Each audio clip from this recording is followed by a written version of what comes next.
If you've lost access to your iCloud account and cannot receive verification codes, there are still steps you can take to recover your account. Follow this guide to regain access. Step 1. Visit the Apple ID account page. Go to the Apple ID account page at apple.apple.com. Click on Forgot Apple ID or Password to start the recovery process. Step 2. Enter your Apple ID. Input your Apple ID email address. This is the email linked to your iCloud account. Click Continue to proceed to the next step.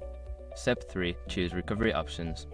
Select the option that allows you to recover your account without verification codes. This may include answering security questions or using recovery keys if you have them set up. Step 4. Use Account Recovery.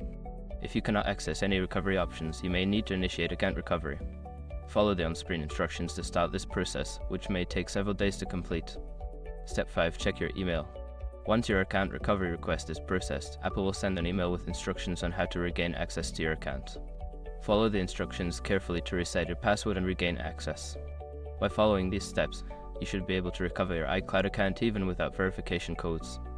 If you encounter any issues, consider reaching out to Apple support for further assistance.